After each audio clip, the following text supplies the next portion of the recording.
Hello everyone, this is Dark Journalist. Tonight we have a very special show for you.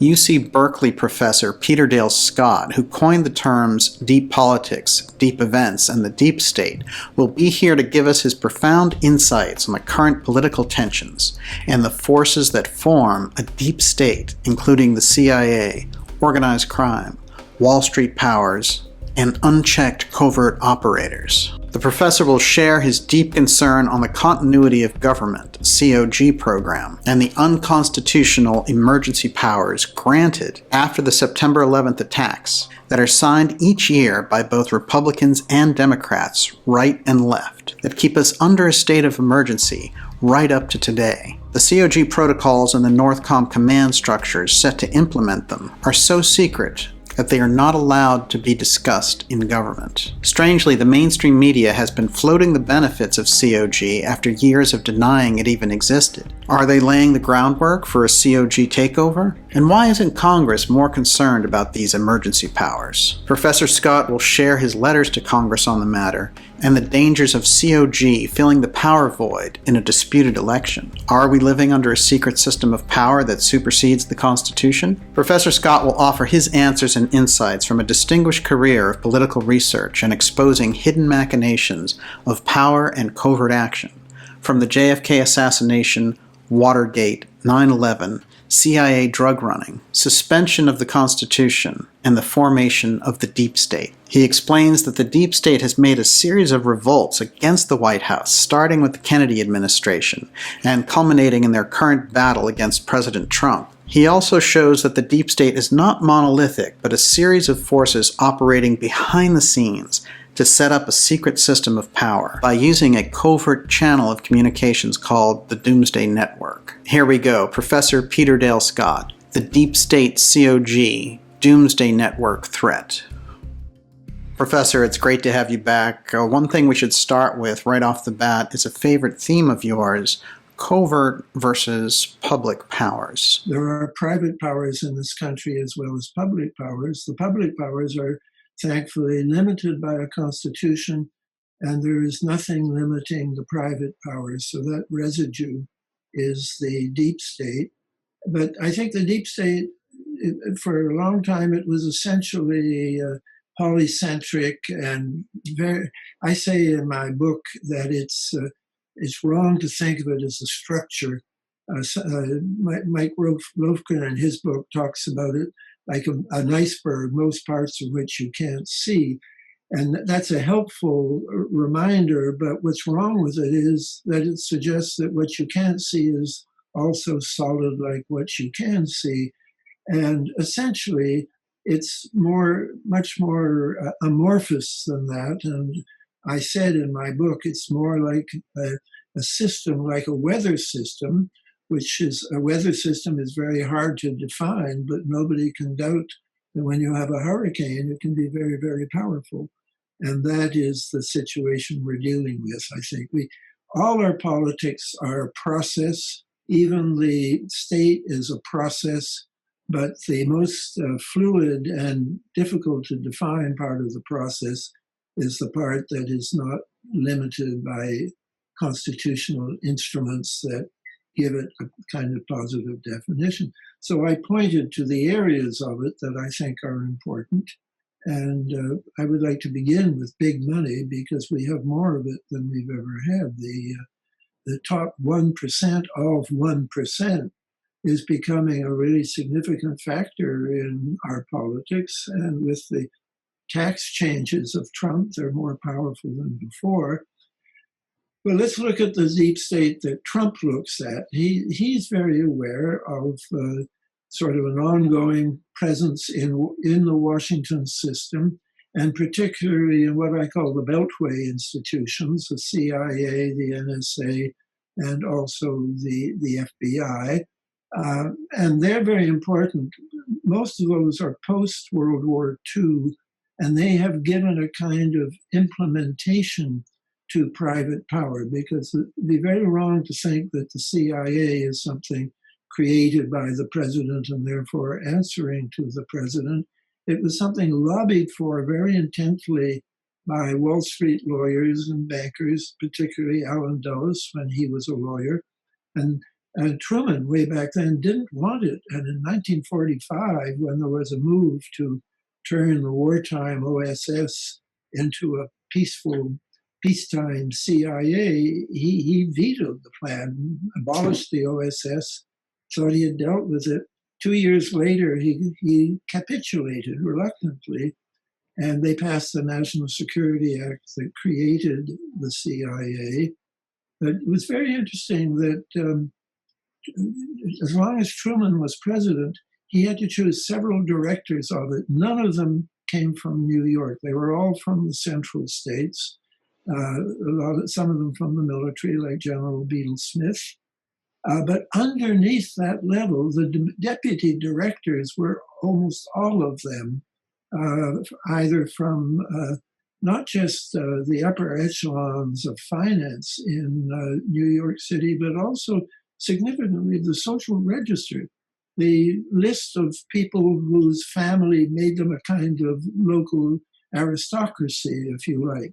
The people with Dutch names like Roosevelt and so on. Those were the deputy directors. There was a big fight in 1948 when there was the Italian election was coming up. They were aware that Russia was putting money behind the communists, and they started to pass the hat at very fancy clubs in New York. And James Forrestal said James Forrestal came out of New York, that high level thing, but he was now Secretary of Defense. He said the government should do this, should not do this. It should be a private operation. And Allen Dulles, who was only a private lawyer at Sullivan and Cromwell, perhaps the most powerful law firm in the country then, said, no, it has to be public. And the Secretary of Defense lost, and the private lawyer at Sullivan and Cromwell won, and the CIA set up a new subdivision called Office of Policy and Coordination, which meant really the Department of Dirty Tricks. And that launched the CIA on a new kind of career that had nothing to do with gathering intelligence and everything to do with dirty tricks all around the globe.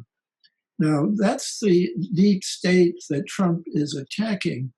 But if we concede that big money is at the very top of this whole machine, we have to see that a good deal of the big money is backing Trump, because even if they don't like him personally, and some of them wouldn't even probably want to be in the same room as him, but he's very useful to them because he is doing things like, well, the most significant thing was the tax reform, which was a wonderful gift to the top 1% of 1%, masked as a gift to the working classes, which it wasn't at all.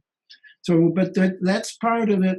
But then there is an establishment side to the deep state, and there has always been a counter-establishment side.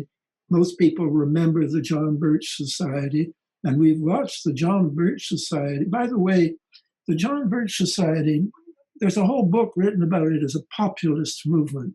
Very misleading. It had nothing. It was started, there was a meeting of 11 people, and 10 of them were officials of the National Association of Manufacturers. Right. And that was the group that represented, well, as the title says, manufacturers, the heavy industry people who wanted to be concerned about domestic markets and maybe about Latin America, and always fighting with the people in New York, the financial people in the Council on Foreign Relations. So that split between domestic nationalist business and international finance interests, that is at the bottom of the deep state and its problems, and in a sense of our present crisis now. we also are, in a sense, refighting the Civil War, which has been fought continuously, really, since the peace was declared back in the 1860s. But that is, I think, less deep at the core of the tension in our country than the distinct different economic interests of people. I'll say New York, because that represents international finance, and say Texas, which represents domestic nationalism. That is fascinating. And it suggests then, as you say, that the deep state is not a monolith. It's more of a system. Not right. It always has been. It has been a matter of tension between different groups. And each of us are living in a milieu. Me and my friends, we read the New York Times, and we feel there's a kind of consensus because we always get the same mindset from the Times and the big TV networks. And now that we have cable, you can see the difference more clearly, that we have MSNBC and CNN reinforcing the New York Times. Now we have Fox News and the Murdoch interests. And I should mention also, this new phenomenon, the Epoch Times, which seems to be some kind of nationalist Chinese money, overtly concerned with defending the Falun Gong, but their interests, I think, go way beyond that. And I make a point, I don't want to read the media that agree with me. I want to read the media that don't agree with me. Right. So I spend more of my time with Fox News and increasingly with Epoch Times, and now with, I don't want to name them, but even more far out groups. Fascinating. Now, something we're going to go deep on today is the continuity of government, COG. Now, you've done the most profound research on this for decades. What is it? How can it best be described? And what are the ramifications of its existence in a constitutional republic? Something which the deep state has produced and got implementation on 9/11 of a series of secret powers that are designed for continuity of government. The original idea is what happens if an atom bomb hits Washington and the whole American government is decapitated. You lose not only the president and the vice president, but everybody in the succession. So they started way back in the 50s to plan for continuity of government, COG, three important letters, COG. They started planning for it in the 50s. And then under Reagan, it took a new turn. In 1994, it was announced publicly that planning for an atomic attack had been stopped, which was true, but very misleading because COG planning had not stopped, and it continued with a new target, terrorism. So there is a danger there that the government will call the citizens terrorists and use military force to compel their behavior. There are statutes against the use of, we call them the statutes which forbid the use of the armed forces. Oh, posse comitatus. Posse comitatus, thank you very much, yes.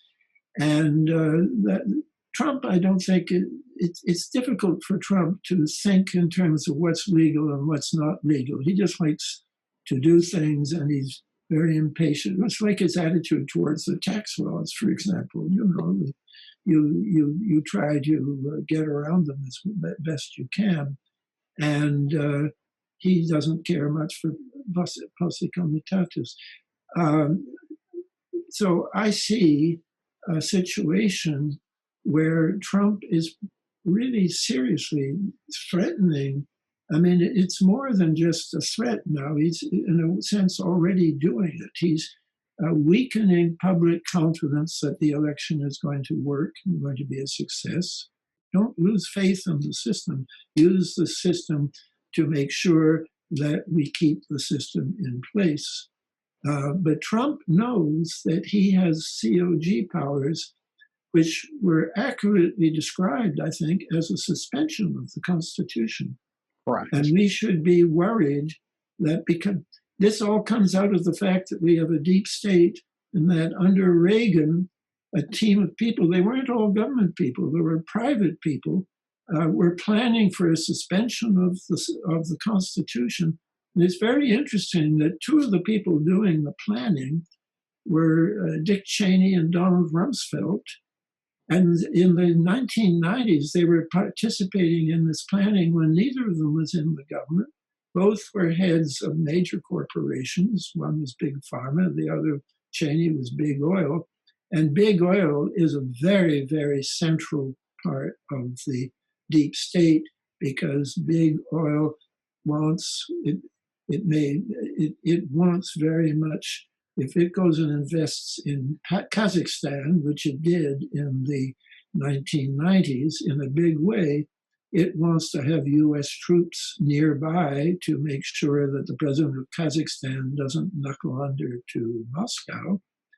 And Rumsfeld and Cheney implemented, this is a fact, they implemented COG on September the 11th, 2001, in response to the 9/11 attacks. In fact, before the last plane had hit the ground, they had implemented a COG, and it's been in force ever since. And it was actually augmented by George W. Bush shortly before he left office.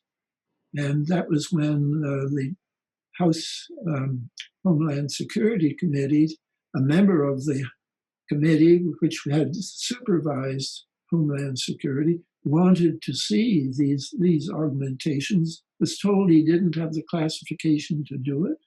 So then the chairman of the committee signed a letter saying the committee wants to see these, and the chairman was told that they didn't have the clearance to do it. So now we have a situation where we think we live in a constitutional government, but they're overshadowing the government is the existing of a second group of rules that Congress doesn't have the power to look at. No question. You make a point often that each president, when they get in office, they have to reaffirm those emergency powers. And you have presidents as diverse as Obama and Trump reaffirming the same emergency COG powers. Yes. The emergency powers were handled very sloppily up until Watergate. And then in the course of investigating Watergate, they found out something that attorney generals hadn't known, that America was still in a state of emergency from the Korean War. And so the first thing they did was terminate that state of emergency. And then in what we call the church reforms, or the post-Watergate reforms, one very important reform was the National Emergencies Act, which tried to establish some kind of procedures for national emergencies. And because emergencies are emergencies, the president has the power to declare one quickly. There's not much control over how he does it. But written into the statute was a requirement that Congress, each House of Congress, has to review a state of emergency within 6 months and either approve it or terminate it. And the interesting thing is, and also in response to what you said, another requirement is that a state of emergency can only last for a year, and then it has to be renewed. Well, two interesting things have happened. The first is that every president has renewed it since 9/11. When Obama was elected, a former congressman and I appealed through the internet to get people to have Congress review the thing and terminate the state of emergency. Nothing happened then. But Obama, very quietly, it doesn't make the newspapers, but once a year, every president, Obama, just as much as Bush and just as much as Trump, they all renew the state of emergency. That just happened again last month, the anniversary of 9/11. So now I think it's more urgent than ever that Congress should do what it is required to do. But as far as we know, it's never been done. There is no record at all that Congress has ever handled this, even though the statute says that they must, not that they may, but they must. And back in 2009, when this congressman, former congressman, and I were appealing nationally, somebody reported back to us that their congressman had said that that requirement in the act had been overridden by continuity of government measures, well, which would be a real case of the secret constitution overriding public statutes and public law. Remarkable. You got together with Daniel Ellsberg recently and reached out to Congress again with the same request, would they look at this Emergency Powers Act? Yes, that's right. This was just 2 months ago in August.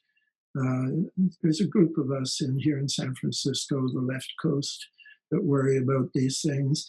And it was agreed that Dan and I should appeal. So luckily, my congresswoman is Barbara Lee, the only person who voted against the Patriot Act, which was the equivalent of one vote in 2 houses. So she was the right person to write to. Yes. And, Dan and I wrote a letter together, and I appended to the letter an article. If you Google for me and continuity of government, you can see online everything that I've been saying in this broadcast. You can read it at your leisure. And I appended one of those articles to the letter, and Dan wrote his own letter. And the whole package was sent over to the House Judiciary Committee. So this is a lot better luck than I had in 2009. I'm now inside the congressional system. But I was warned, or Dan and I were warned, not to get our hopes up too high, because it went to the Judiciary Committee at the same time that the Democrats were trying very hard to extend support for the people who've been blindsided by COVID and need financial support. And the economy needs that money in the economy. Yes. So, of course, from our point of view, yes, you want to preserve the economy and the well-being of people, but you also want to preserve the Constitution. Right, exactly. Now, for an average person just learning about these secret powers, how would you recommend they see this? I would say learn a bit about COG, the National Emergencies Act, and appeal to your congressman, Republican or Democratic. If you were to look at the election from the perspective of those forces in the deep state, what is the deep state looking at with the election? For example, wouldn't elements of the deep state be interested in activating right-wing extremists and left-wing extremists to create a kind of chaos and somehow thrive in that environment? You know, this is a very big, very good question. And I don't want to be talking for all day about this. At the very bottom of this, I think, is what they used to call the Vietnam syndrome, that after Vietnam, you had a very powerful anti-war mentality in the country. And Cheney and Rumsfeld knew before they were elected, they were in this project for the New American Century, we talked about the need for a forward strategy and the need for bases where the oil fields were, which is at that time, they thought the big oil reserves not developed were Central Asia. And they got it. They got Iraq and they got Afghanistan, but they also got COG, which I think was fundamentally planned to neutralize any future anti-war movement, that you would never again have a situation where America could not wage a war abroad successfully because of a powerful anti-war movement. And I must say they've been pretty successful in that. That's not relevant right now. Yes, the oil companies will always want that kind of power. And so they are interested in maintaining the vigor and power of COG. So these protests we're looking at could be other forces playing both sides. So, yes, there is backing for violence. And there are questions about all these groups all across the country. They look a bit like Antifa, totally decentralized. Proud Boys here, Boogaloo Boys there, Group Me somewhere else. But they're well armed and better armed than they ever were in the 70s. Where are they? If these are really fringe people, marginal people, a lot of them are veterans who came back from Iraq with PTSD and have not been able to settle down and are very angry. But where do those people get the money for the kind of armaments that they've been carrying on their shoulders in these riots? So I think there's a lot we don't know, and we're not going to have time before the election to learn very much. But I think we know enough to say we have a very big problem, and we should be very focused on saving the election, saving the Constitution, opposing the use of emergency powers. And the best way, I go back to my pipe dream, is to get Congress to use the power that it is required to do, which is to consider the emergency powers that were implemented after 9/11, only supposed to last a year, are still there and apparently have never been looked at by Congress, so they're supposed to do it within 6 months. Now, this is interesting because you would think, for example, the Democratic Congress would want to restrain a president with COG powers, but even they aren't coming forward and saying, get rid of those emergency powers. There's a kind of agreement somewhere to keep those emergency powers in place. I think there's an agreement not to talk about them. I'm glad you noticed that. I don't have anything solid to tell you about this, but I've noticed the same thing. I noticed, for example, Gary Hart, former senator, former presidential candidate, who was undone by a dirty trick question. In 1988. Yes, and the young lady in question. I met Gary Hart once, and I said, "Did you know that the lady who ended your political hopes was a member of the harem that Khashoggi kept on his yacht in France?" Wow. And Gary Hart had never heard of this. And then he told me a couple of strange things that he had noticed. Yes, I think John Edwards was undone by the same kind of. Is that Donna Rice? Yes. Fascinating. I'm afraid that's a single source. A good journalist wouldn't say that, particularly about an individual, until you had good sourcing. I have only one source, but I trust the source that I had. Well, it's so interesting because Khashoggi plays such a big part in your research when you're looking at the deep state. Yes, and by the way, this is not the Khashoggi who was dismembered in the Saudi embassy and Jamal Khashoggi. It's another Khashoggi who got a percentage of all the arms sales to Saudi Arabia, and this made him, according to a book about him, the world's richest man at one point. He fell on bad ways later on. Professor, you've always been a great one for looking at many sides of how this deep political process plays out. Let's look at the neoliberals for a moment. They were doing so well under Obama, making money, and they really want that sort of pot of gold situation back again. They're united with Biden and the media to get back to their kind of establishment corruption. How does it look for them? Let's think big here for a moment. What's going on here in America isn't just going on here in America. You had something rather like it in England. For a while, you had something with Boris Johnson, who's a Trump lookalike as well as a mimic. Yes. And in France, you had Le Pen. And yes. Steve Bannon, by the way, when he was managing the Trump campaign and before that was involved in Brexit in England, there's a kind of international movement now against the kind of International Trade Organization, GATT, all these orderly Globalist. and international trade. The annual meetings in Switzerland and all of that. There's a counter movement to that all over the world.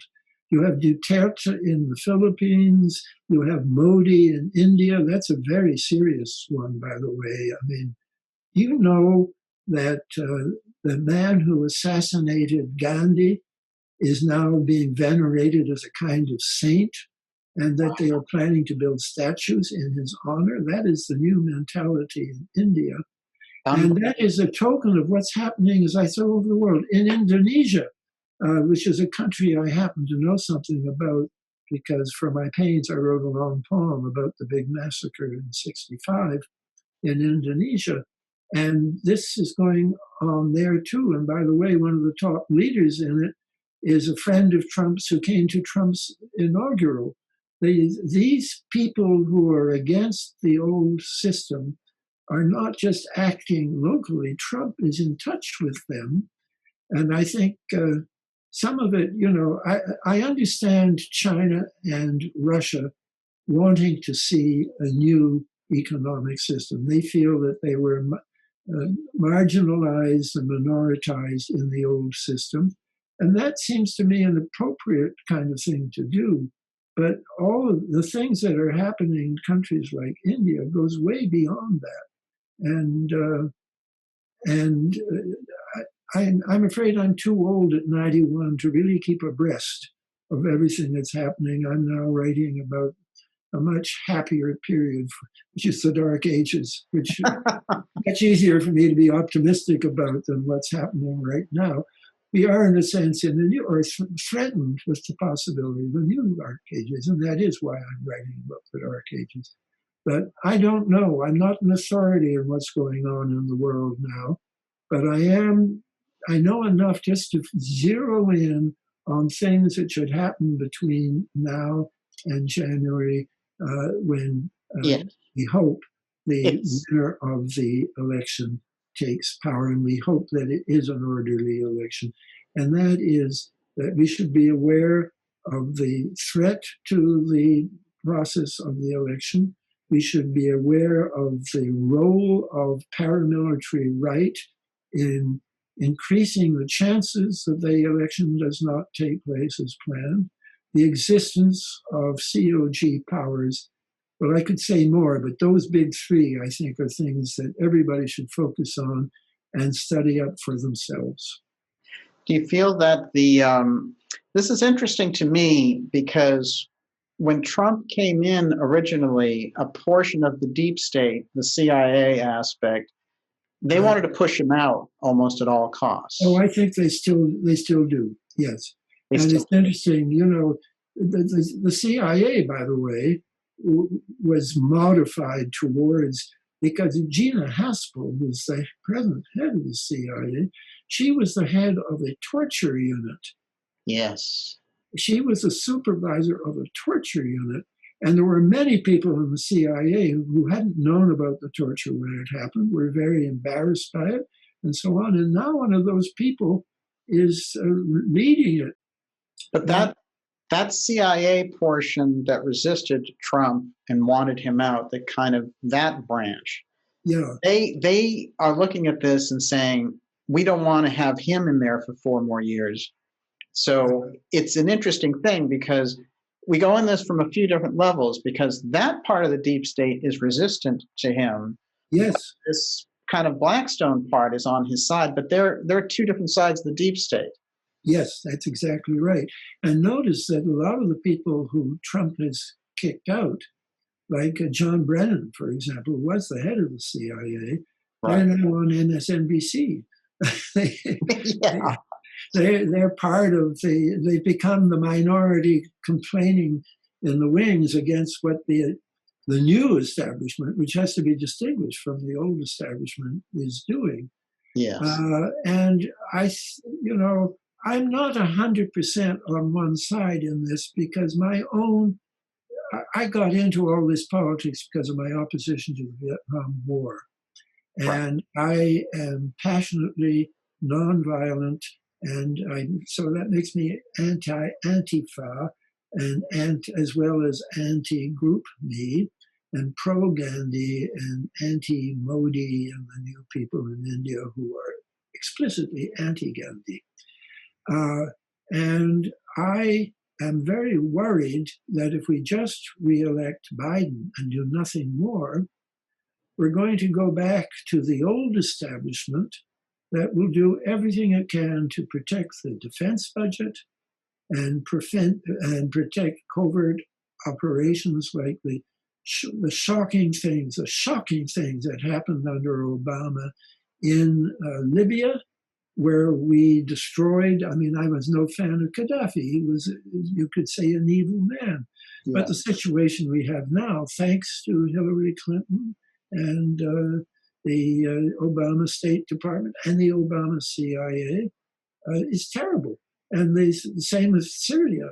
That, again, I haven't really kept up on Syria, but a lot of the arms that were left over from what happened in Libya, the CIA was shipping them or overseeing the shipment of those arms to Syria into the hands which they always said they were, a legitimate opposition, but those arms ended up in the hands of ISIS and their allies. Yes. And we have, we say we face an enemy in Al-Qaeda and an enemy in ISIS. Both of those enemies are synthetic projects, which are the results of US policies in Afghanistan and in Libya and in Syria. And that is very easy to document, that the first cadres of Al-Qaeda were people that the CIA had been shipping money and armaments to when the Soviets were still in Afghanistan. We gave them the tools. Yes, and you can blame Pakistan because Pakistan really does not want an independent Afghanistan. They want a kind of neutral area which can allow them to play their big games against Moscow in Central Asia. And Turkey, I'm afraid, has got a hand in there too. They all want to play what did they call it? The Great Game. Yes. Kipling's name for it.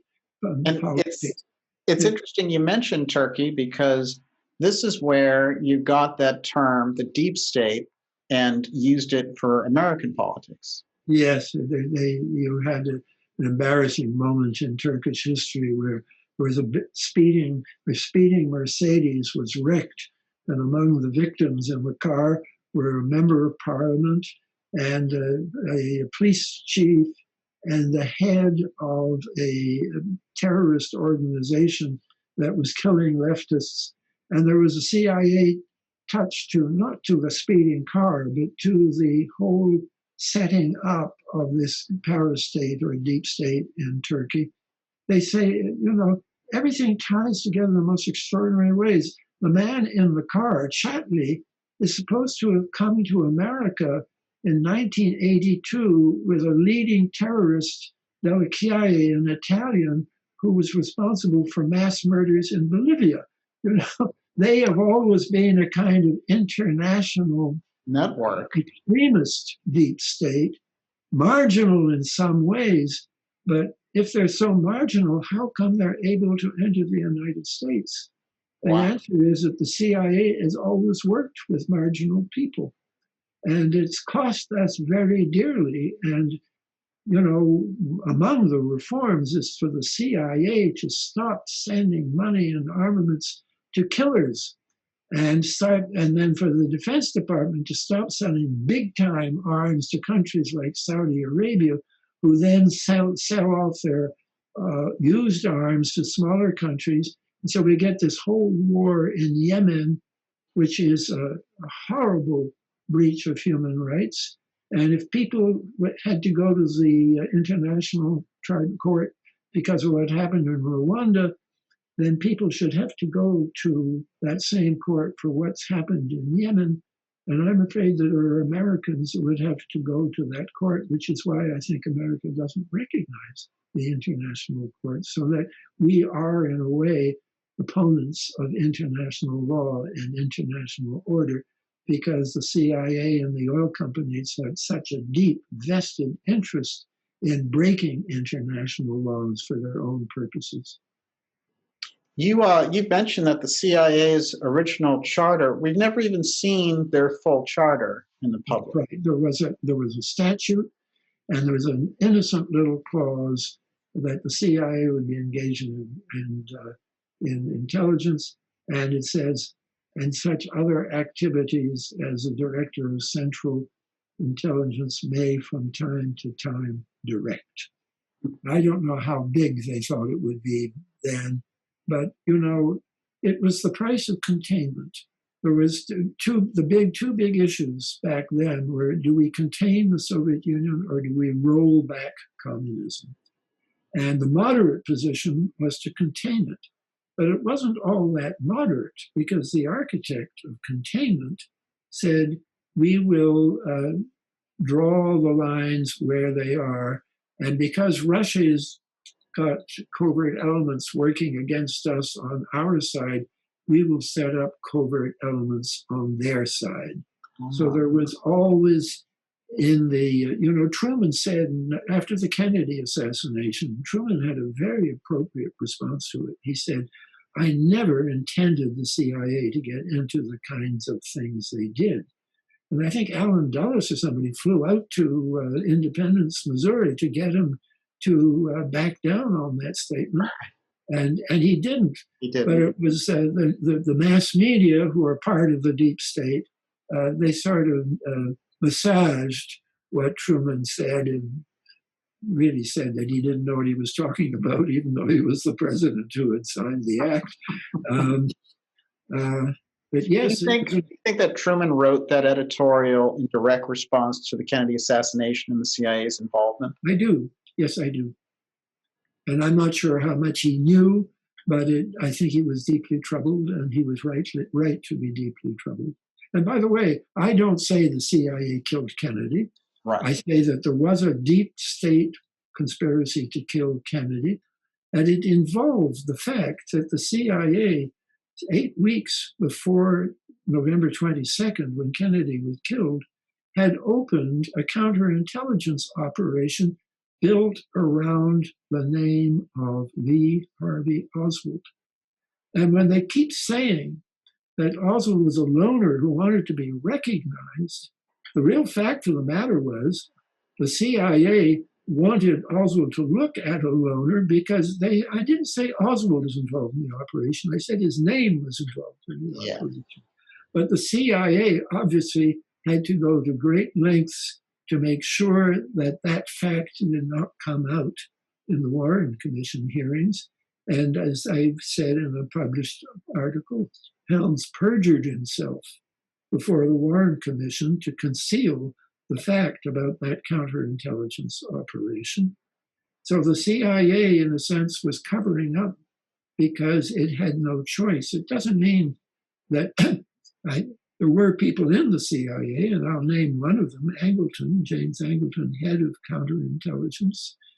I'm pretty sure he was involved in the conspiracy, but the hard core of the conspiracy may have been elsewhere. I wouldn't be surprised if it had been somewhere in some small agency of the Pentagon, for example. The CIA was behaving almost as if they were embarrassed. And if the CIA was going to plan the whole thing by themselves, I don't think they would have designated a culprit who was sitting in their files from 8 weeks earlier. So that's, these things get very deep. The Kennedy assassination was a plot that was piggybacked on top of another plot. And when you go down, finally you get a plot that was legitimate. But the people who did the legitimate plot should not be blamed for what happened in the piggyback plot. And that's exactly my analysis of 9/11. Yes, absolutely. I want to just circle back briefly, and I only have a couple more questions for you. I appreciate the time. One quick thing is, you mentioned in relation to Kennedy something about a group called The Circle. Oh, yes, I did. This is very interesting to me. I'd like to hear about it. Well, it's usually Le Cercle in French, because I think the people who first put it together were French, sometimes called Le Cercle Pinay, P-I-N-A-Y. after a right-wing French prime minister, former prime minister. They're a group of businessmen. Well, David Rockefeller was the chief American representative. The David Rockefellers of Europe, plus former heads of intelligence in Europe, put together this group. And I never saw the document, but the first man to write about the circle said there is one of their own documents. In one of their own documents, the circle took credit for the election of Margaret Thatcher. Margaret Thatcher, thank you very much. Well, it's risky for 91-year-olds to be talking live. You're doing great. And yeah, they took credit for it. And what I threw out, it interested me that they normally had all of their meetings in France or England. In 1963, they had one in America. And the place they chose for their meeting is Pocantico, which is the huge suburban residence of the Rockefeller family. And David Rockefeller was there. And again, I was told, but this needs to be verified, that one of the agenda items was the problem of America. That's to say, the problem of John F. Kennedy. Mm-hmm. That's all I can say about the circle. But I will add to it a personal anecdote, which David Talbot attaches a great deal of importance to. In 1963, I came to Berkeley in 1961, and I really knew almost nobody. Most of the people I looked up were Poles, because I had just been a Canadian diplomat in Poland, and I met a lot of people who said, oh, you should look up so-and-so in America. One of the people I didn't look up, but who looked me up, was a right-wing Polish colonel. He said, you should come to this nice dinner that's being given by the head of the Hoover Institution in Palo Alto.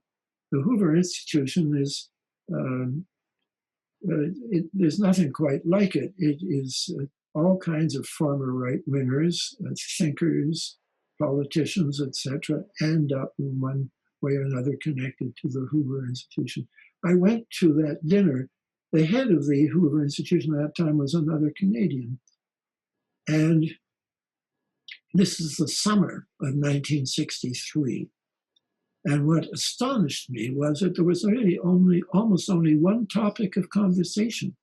And it was, what are we going to do about Kennedy? What are we going to do about Kennedy? That in itself, I think, is interesting. It was really interesting, and I don't know what to make out of it, and David Talbot made more out of it than I do, is that there was, if you can believe, a Russian Jesuit there. What do I mean by a Russian Jesuit? A man who was dressed like an Orthodox priest, but he was actually what we call a uniate, that there are some parts of the Orthodox Church. This is the root of Ukraine's problem, that Eastern Ukraine is Orthodox, responsible to Moscow. Western Ukraine is what we call uniate, Orthodox Christians whose allegiance is to Rome. And this man was one of those uniate. I'd run into them in Warsaw, by the way. They were a presence there. In fact, I met the head of the Uniate Church in Ukraine, in Warsaw. I think there was Western CIA influence in all of that, which may or may not be relevant to what I'm about to say. But this Russian Orthodox calmed the audience and said, stop talking about all this. The old man is going to take care of it. I did hear those words, and I don't know what they meant. David Talbot thinks that he knows what they meant, that the old man was Allen Dulles. Well, it's true. People did call Allen Dulles the old man. People call J. Edgar Hoover the old man. Almost any major organization, the head of it is going to be the old man. It's less likely, I think, to be the chairman of the Joint Chiefs, because those people come and go every 2 or 3 years. So I would almost rule them out. And Absolutely. but anyway, for what it's worth, that did help get me interested in the Kennedy assassination. Not as much as the fact that Kennedy, when the Pentagon Papers came out, I found there was something. They reprinted all the most important documents except one. And to me, the most important of all, the one I really wanted to see, was National Security Action Memorandum 273. Its date of passage was November 26, 1963, 4 days after the assassination. And it was pretty clear. If you reconstruct, there were only bits and pieces of it all over the Pentagon Papers, never the whole document. But I reconstructed it from the bits and pieces. And finally, it got declassified by somebody who phoned me about it, who was working on the House on assassinations. The House Committee on Assassinations got it declassified. Wow. And by golly, it was pretty much what I had said, except there was another part in it about Cambodia, which would have fed my argument, but I wasn't mentioned in the Pentagon Papers, so I didn't know about it. It completely reversed. The main thing was Kennedy was going to withdraw troops from Indochina. He was going to. In fact, he authorized an initial withdrawal of 1,000 by the end of 1963. And the coded language of 273, by the way, is authorized by National Security Action Memorandum 263 of, I think, October 22nd, and then quietly and very craftily nullified by 273. And the first page of 273 was given to the New York Times and the Post and published, and it said, "Our intentions remain the same." Well, of course, the intention to withdraw, nobody in the government was planning to keep them there forever, not then. Maybe plans are more, I don't know what the plans are now in Afghanistan and Syria and so on, and Iraq. But no, the intentions remained the same, but they were not going to withdraw troops. On the contrary, 273 had laid the first plans for escalation of the Vietnam War. This is dated 4 days after the assassination, and it was approved 2 days after the assassination. Oswald was not even murdered yet. That's how closely on it all followed. Wow. So that is the deep state that I've always been most worried about. And I'm afraid, in appealing to everybody to stop Trump, that's not going to deal with that deep state. Right. But you remember in 2017, everybody was saying Congress is hopelessly deadlocked. Congress can't pass anything. Then the defense budget came up, and they added almost $1 billion that Trump hadn't asked for. There's no problem gaining consensus when it comes to the American defense budget, because that is the real money that is the feeding trough for politicians in the American political system. Absolutely. Professor, finally, a definition, about a 2-minute definition of continuity of government, so that somebody could understand how this other system could come in on this normal democratic republic system and take over. Well, it's hard to define something that's so secret that nobody who's talked about it publicly has ever seen it. And the people who have seen it don't talk about it publicly. And that, I think, may explain why Gary Hart, when he's very worried about emergency powers, he surprisingly doesn't say anything about COG, though he knows about them. Yes. I listened to a radio broadcast in which the interviewer asked him, "What about COG?" And then Hart did say, yes, he knows that there's COG. I think the price of any knowledge about COG is that your lips are sealed. And that is means it's really impossible for me to define, but I can quote what people who have had some knowledge of them and accurately talked about them they have said, they focus on three things. Well, I'll go back to a man called Alfonso Ciardi, who wrote the original story way back in 1987 in the midst of Iran-Contra in the Miami Herald. First of all, he used the phrase suspension of government. Jack Anderson, or even earlier, also used the same phrase, suspension of the government. And then they focus on three things. First one is military government, or its equivalent. It won't be military government, of course, but it would be the use of the armed forces, or of, I shouldn't say the armed forces, of armed forces in ways that we haven't seen. And there's suspension of habeas corpus.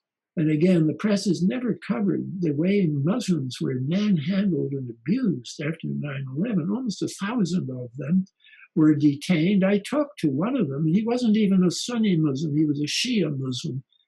In other words, a part of Islam that nobody has accused of being behind 9/11. He was tortured. He said there was blood in his urine. He was an academic.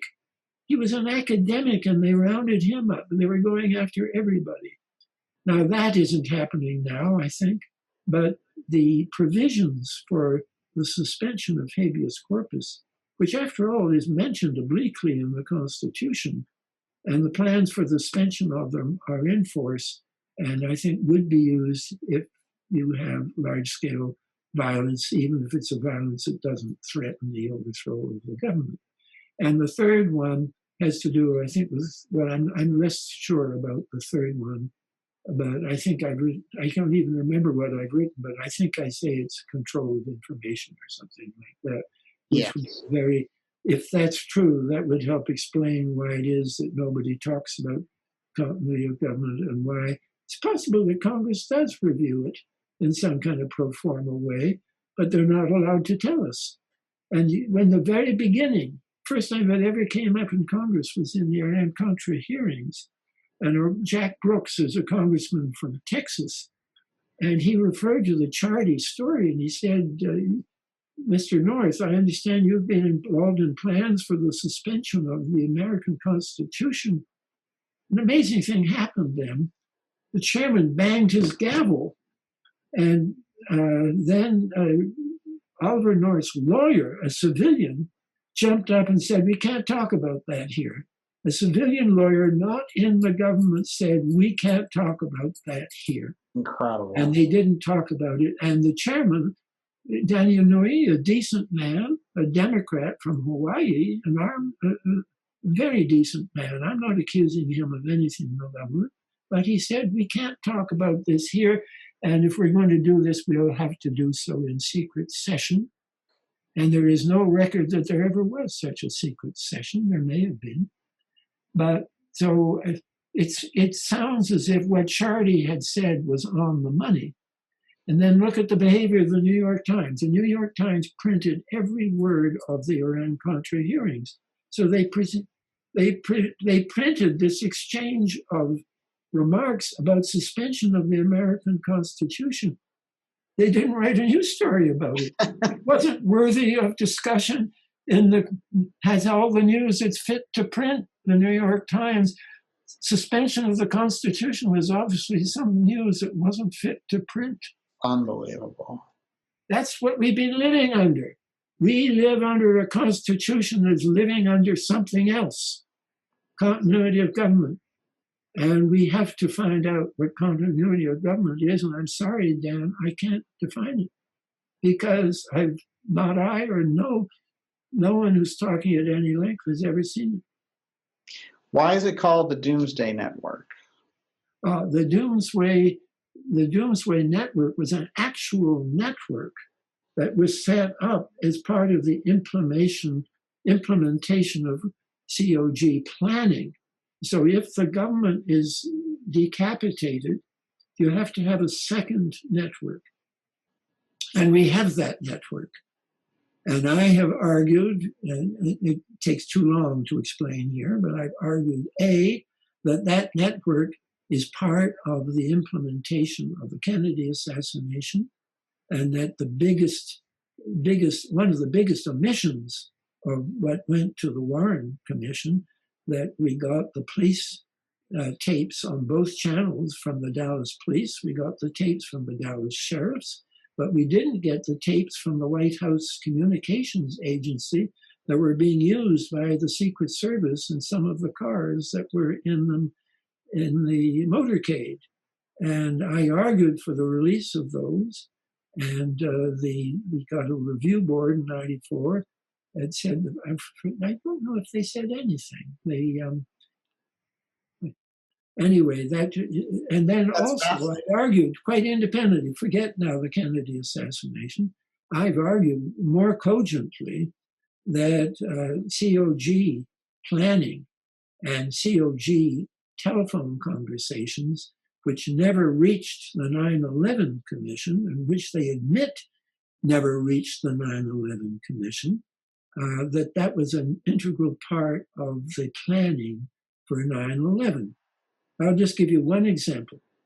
Everybody knows that Bush stayed out of Washington for 6 hours. And that meant that the head next in charge of the command system was Rumsfeld. Rumsfeld and Cheney are unaccountable for about 20 minutes before the last plane goes down.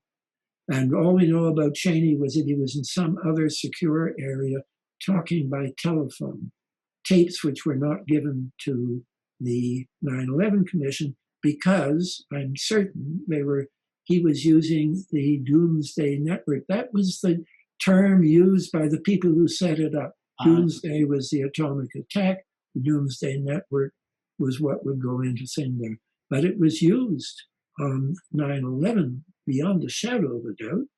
And that's why Cheney went with about 90 people to whatever they call that rock mountain in Maryland, which is all tunneled out underneath. And he lived there for 3 months doing things, drafting, I think, the Patriot Act and drafting plans for Homeland Security, planning for what do they call the project.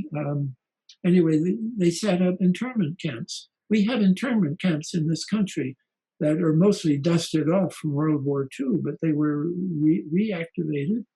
And there are plans for their use if we ever have another anti-war movement. Incredible. Professor, remarkable information that is so deep and so important as we see all these different forces trying to use COG and influence this election. Of course, as this is being aired, we've learned that President Trump and the First Lady have tested positive for COVID-19, which adds another twist. And of course, we wish the President and First Lady the best of health. A very dynamic situation unfolding, and Professor Scott's work on continuity of government and COG is so crucial right now to get the real story and understand the deep state. We're going to do part 2 here as the conversation is going to continue, and we're going to go even deeper. Now, Professor Scott's book, American Deep State, a must-read, especially now. You can also visit darkjournalist.com for other interviews I've done with the professor, but it's very rare to get him out, and we really thank him for coming out, and thank you all for joining us. See you soon.